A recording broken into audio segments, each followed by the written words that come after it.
Hello everyone, welcome back to our channel. ఈరోజు మనం పర్స్పెక్టివ్స్లో భాగంగా స్వాతంత్రానికి పూర్వం వివిధ విద్యా కమిషన్లకి సంబంధించి ప్రాక్టీస్ బిట్స్ అనేవి చేయబోతున్నాం. ఇంకా మన ఛానల్ని సబ్స్క్రైబ్ చేసుకొని వాళ్ళు ఉంటే సబ్స్క్రైబ్ చేసుకోండి.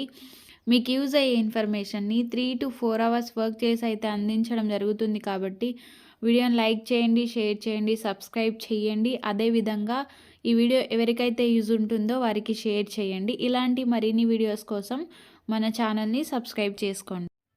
ఫస్ట్ క్వశ్చన్ వచ్చేసి, ప్రాథమిక విద్య 7 లేదా 8 సంవత్సరాలు ఉండాలి, దాన్ని 2 భాగాలుగా విభజించాలని పేర్కొన్న కమిషన్ ఏది?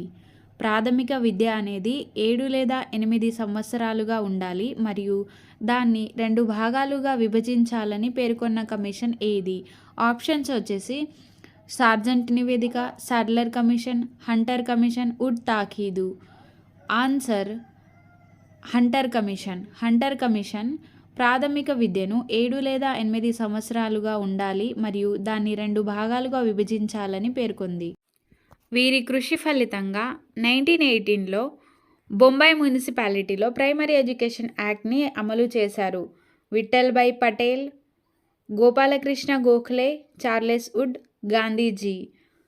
ఆన్సర్ వచ్చేసి విఠల్భాయ్ పటేల్ కృషి ఫలితంగా 1918లో బొంబాయి మున్సిపాలిటీలో ప్రైమరీ ఎడ్యుకేషన్ యాక్ట్ని అమలు చేశారు. విఠల్భాయ్ పటేల్ కృషి ఫలితంగా బొంబాయిలో ప్రైమరీ ఎడ్యుకేషన్ యాక్ట్ని అమలు చేయడం జరిగింది 1918లో. 1918 స్వదేశీ ఉద్యమ కాలంలో కలకత్తా కేంద్రంగా ఏర్పాటు చేసిన నేషనల్ కాలేజీకి వీరు ప్రిన్సిపల్గా వ్యవహరించారు. Arvind Ghosh, Gopal Krishna Gokhale, Durgabai Deshmukh, Charles Wood. స్వదేశీ ఉద్యమం అనేది 1905 నుంచి 1940 వరకు జరుగుతుంది. 1905 నుంచి 1940 వరకు 3 దశలుగా జరుగుతుందని మనం చెప్పుకున్నాము. స్వదేశీ ఉద్యమ కాలంలో కలకత్తా కేంద్రంగా ఏర్పాటు చేసిన నేషనల్ కాలేజీకి వీరు ప్రిన్సిపల్గా వ్యవహరించారు. ఆన్సర్ అరవింద్ ఘోష్. ప్రిన్సిపల్గా వ్యవహరించినది అరవింద్ ఘోష్. ఆన్సర్ అరవింద్ ఘోష్. 1945లో గాంధీ బేసిక్ ఎడ్యుకేషన్ని ఈ పేరుతో జాకిర్ హుసేన్ అమలు చేశారు. వృత్తి విద్య, ప్రాతిపదిక విద్య, బేసిక్ ఎడ్యుకేషన్, నై తాలీం. ఆన్సర్ వచ్చేసి నై తాలీం అనే పేరుతో 1945లో జాకిర్ హుసేన్ అమలు చేయడం జరిగింది. సంపూర్ణ అక్షరాస్యతకు సార్జెంట్ విధించిన కాలం ఎంత? 10 సంవత్సరాలు, 20 సంవత్సరాలు, 30 సంవత్సరాలు, 40 సంవత్సరాలు. సంపూర్ణ అక్షరాస్యతకు సార్జెంట్ విధించిన కాలం 40 సంవత్సరాలు.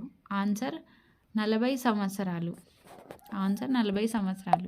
ఈ క్రింది వానిలో సరికాని దానిని గుర్తించండి. సరికాని దానిని గుర్తించండి. వుడ్ తాకీదు 1854, హర్టాగ్ కమిషన్ 1929, సార్జెంట్ నివేదిక 1944, హంటర్ కమిషన్. ఆన్సర్ వచ్చేసి డి. హంటర్ కమిషన్ అనేది సరికాదు. హంటర్ కమిషన్ అనేది 1882లో ఏర్పాటు చేశారు. సంపాదిస్తూ అభ్యసించు, అభ్యసిస్తూ సంపాదించు అను సూత్రం దీని ఫలితం. Charles Wood, Hartog commission, basic education, Sargent నివేదిక. సంపాదిస్తూ అభ్యసించు, అభ్యసిస్తూ సంపాదించు అనే సూత్రం వచ్చేసి ఆన్సర్ బేసిక్ ఎడ్యుకేషన్ యొక్క ఫలితం. భారతీయ విద్యా లక్ష్యం బుద్ధి కుశలతతో నైతిక విలువలను పెంపొందించడం అని సూచించిన కమిటీ. భారతీయ విద్య యొక్క లక్ష్యం అనేది బుద్ధి కుశలతో నైతిక విలువలను పెంపొందించడం అని సూచించిన కమిటీ. సార్జెంట్ నివేదిక, వుడ్ తాకీదు, Hunter commission, Hartog committee. Answer Wood తాకీదు. వుడ్ నివేదిక సూచించడం జరిగింది. ఏ కమిటీ సిఫారసు మేరకు ఆధునిక భారతదేశంలో తొలి విశ్వవిద్యాలయాల స్థాపన జరిగింది? భారత విశ్వవిద్యాలయాల కమిషన్, హంటర్ కమిషన్, వుడ్ తాకీదు, సాడ్లర్ కమిషన్. ఏ కమిటీ సిఫారసు మేరకు భారతదేశంలో తొలి విశ్వవిద్యాలయాల స్థాపన జరిగింది? ఆన్సర్ వుడ్ తాకీదు. వుడ్ నివేదిక తర్వాత ఎంతమంది విద్యార్థులు సెకండరీ విద్యను పూర్తి చేశారు?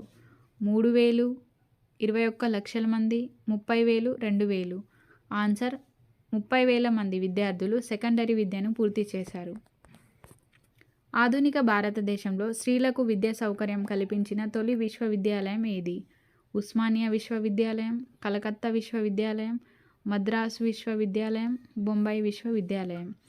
ఆధునిక భారతదేశంలో స్త్రీలకు విద్యా సౌకర్యం కల్పించిన తొలి విశ్వవిద్యాలయం ఆన్సర్ కలకత్తా విశ్వవిద్యాలయం. కలకత్తా విశ్వవిద్యాలయం వచ్చేసి 1877లో స్త్రీలకు విద్యా సౌకర్యం కల్పించింది. 1877.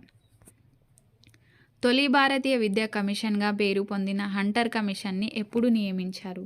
1857, 1835, 1854, 1882. Answer 1882లో Hunter commission